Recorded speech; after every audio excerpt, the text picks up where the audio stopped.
質問回答イエーイ。動画のコメントを拾っていきます。トナカイ3回しか出してないです。チケット足りない。ダイヤ砕いてください。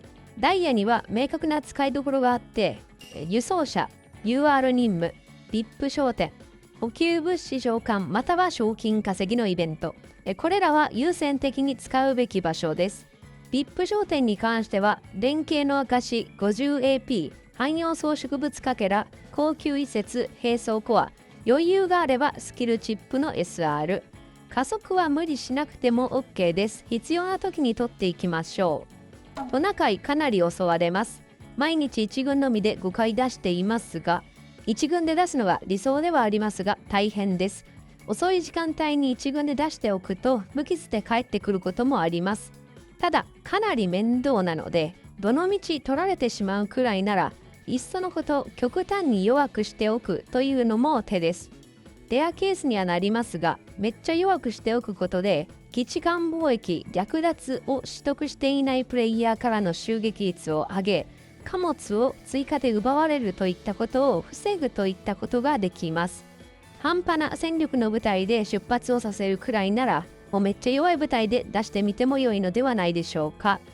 ログインし直して金塊もらえませんでした。これは金塊配布についての動画にいっぱいありましたね。まずアカウント作成60日経っていないとまだもらえません。ごめんなさい。これ説明不足でした。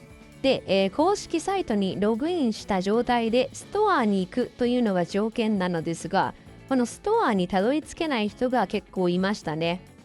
再起動しても治らない場合、一回ホームを経由してからストアに行く。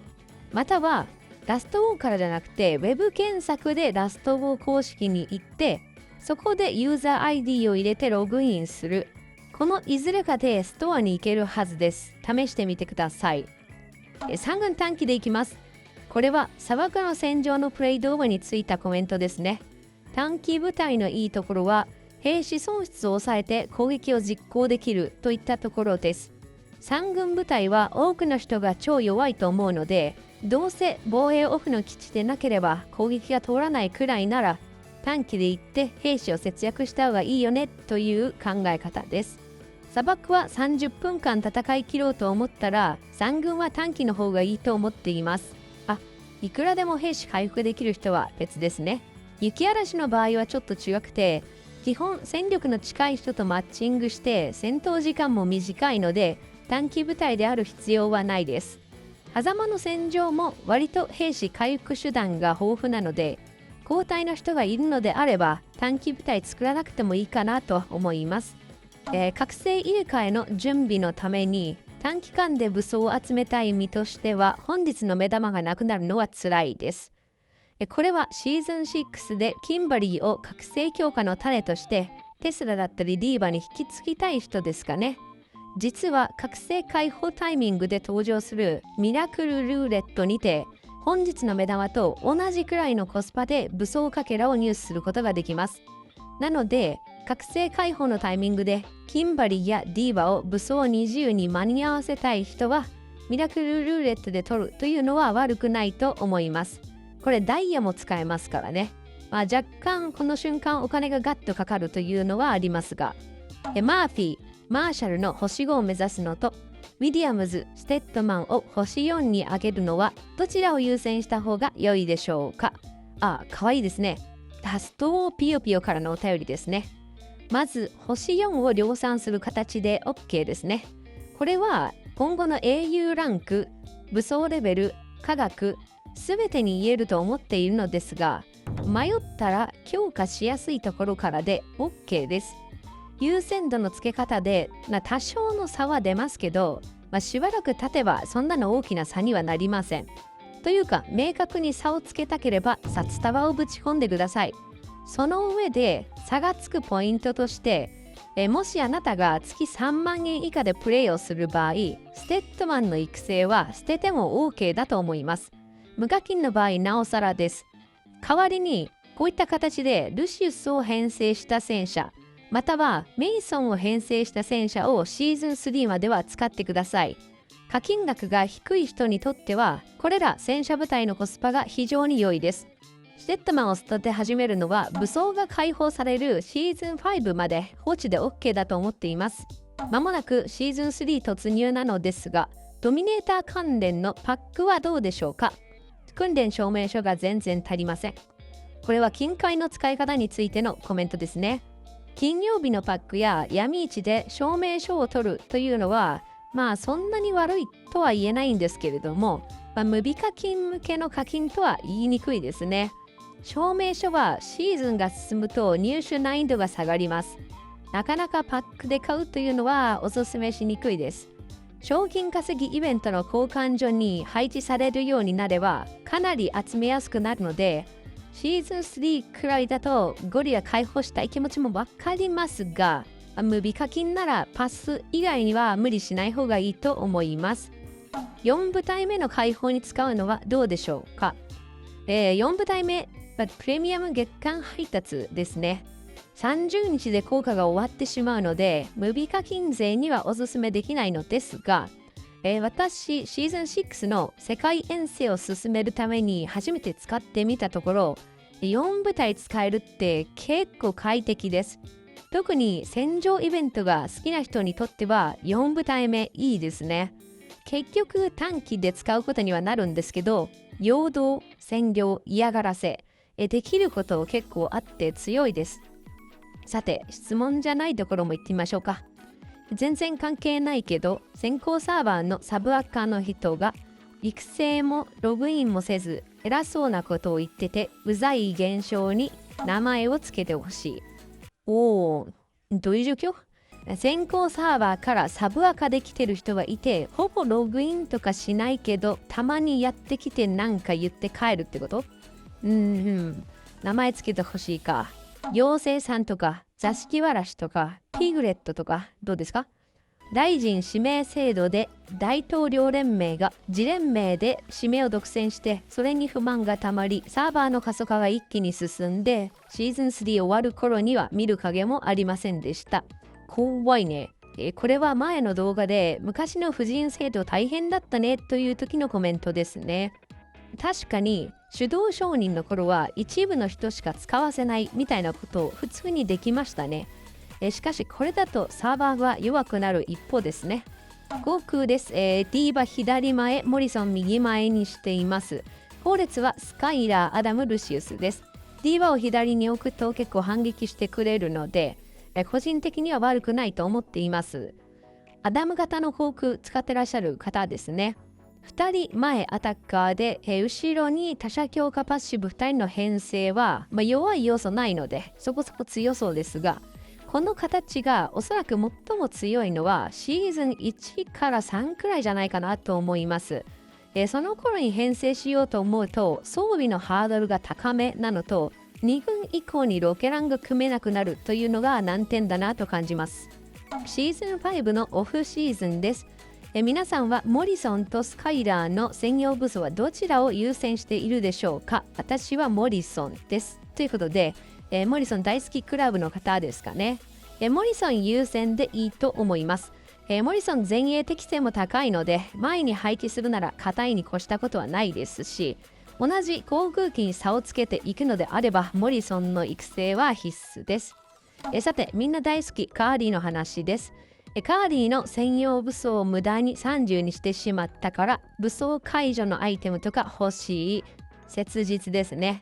一応フル戦車相手なら、カーリーの編成が強くはありますが、それ以外で活躍しにくいカーリーはお留守番になりがちですよね。武装入れ替えっていうのは結局来てないですね。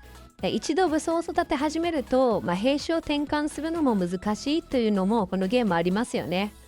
カーリーちゃんの覚醒に期待しましょう。カーリーのペペのいい使い方誰か教えて。これは変身の中に正解がありましたね。写真撮ってめれる。靴が一つ落ちているのはトラックドライバーがトラック乗り換えた時に起きる現象らしい。これは動画の冒頭で高速道路で靴落ちてるのあれなんなんみたいなことを言った時のコメントですね。また一つ賢くなりました。そろそろ科学の動画を出してほしいです。あとポコタンの建造や科学の進捗、装備状況などの動画も見たいです。あと栄養交換所の赤レシピに関して最近どう思っていますか？コスパ悪いでしょうか？お聞きしたいです。アカウントの状況はまた別の動画にしましょうか。850日以上経ちましたしね。その上で栄養交換所の赤レシピに関しては、結局毎月取ってますね、必ず。やはり赤レシピは獲得機会が極端に少ないので、栄養、そしてシーズン交換所の赤レシピは更新タイミングまでに空にするというのが好ましいと思います。シーズン5オフシーズンですが、アダスカ編成を使用していますが、今後の編成ですごく悩んでいます。ポコタンは今どんな編成を使用していますか？参考となる動画があったら教えてください。シーズン5ですよね。アダスカ戦車がパワー不足を感じる頃になってきます。このあたりの動画が参考になるかなと思います。今は1軍がルシウス入りのアタッカーダブル前戦車。シーズン6は結局ずっとこれでしたね。シーズン6でアダスカ戦車は対フル航空の場合のみに上振れると最も強いといったかなりピーキーなポジションになってきます。一方でルシウスを編成した形は相手の兵士を問わず安定したパフォーマンスを発揮するので大変おすすめです。スムーズな移行の流れとしてはルシウスを武装10まで育ててアダムと入れ替え、ステッドマンを武装10くらいまで育ててスカーレットと入れ替え、以降はステッドマン、ルシウスの順に武装を仕上げていく、こんな感じじゃないかなと思います。ルシウス型を紹介した動画でウィリアムズを編成する形はどうですかというコメントをもらったのですが、私ウィリアムズおじさん育ってなくてちょっとその世界線わかんないんですよね。ステッドマン外してウィリアムズインの編成の方がウィリアムズの装備が薄めでもいい分装備の要求難易度が低いというのは編成しやすそうで、そこはポイントが高いですね。あと超耐久型になるのでキンバリーとマーシャルのバトルスキル2連射の発動確率も高そうではあります。ウィリアムズは武装30になるまでパッとしないので武装育成は頑張らないといけませんね。ちなみに今私は2軍ロケランに武装を集めているのでしばらくウィリアムズ武装30は拝めそうにありません。誰かどっちも30の人比較してください。今日始めました。何をしたらいいですか？あと何を育てればいいですか？圧倒的初心者向け動画ならこちらのプレイリストがおすすめです。動画と関係ないのですが、兵士レベル11になったら弊社のレベルどうすればいいですか？ 35、30、27、24でしょうか？そうですね。35、34、29、26まで攻めることはできますが、万が一ミスってレベル上げちゃった時悲しいので無意味に攻めません。すみません。動画の趣旨とは異なりますが、栄誉、戦金の使い方迷っています。1軍の防具まではある程度強化できたので1軍の赤武器を増やしていくか2軍の UR 武器を強化していくかで悩んでる感じですかね。シーズン6ともなってくると1軍装備の UR 武器なかなか揃ってくる人も増えるみたいですね。先ほど出てきましたが平与の MR レシピは毎月獲得、戦金では引き続き UR レシピ集めといった方針で良いかと思います。戦金でも MR レシピを集めるというのが1軍を特化するのであればそうなのでしょうが、2軍を強化した方が1、2軍防衛で守れる格上の幅が広がってかなり強いプレイヤーが隣に来たとしてもとりあえず1、2軍防衛入れていれば攻撃は通されないといった状況にすることができます。これ結構戦術の幅が広がるので戦金交換所では2軍のための UR レシピ集めをした方がいいと思っています。はい、というわけで今回は初ですかね、コメントに回答していくといった内容でありました。評判が良ければシリーズ化もありえます。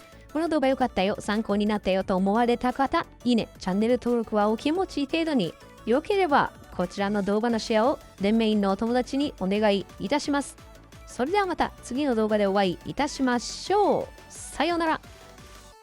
皆さん、すっごい天才的なことに気づいてしまったんですけど、最近、金塊がたくさん配られたじゃないですか。で、私、いくつかサブアカウントがあるので、このアカウントで UR ギフトを購入して本赤の方に集めれば、これギフト交換券で本部スキン取れちゃうんじゃないかって、これ気づいちゃったんですよね。早速やっていきましょう。多分ここでこのギフトコインっていうのを買わないといけないんですね。あ、買えなくなってる。やられた。ズルはできませんね。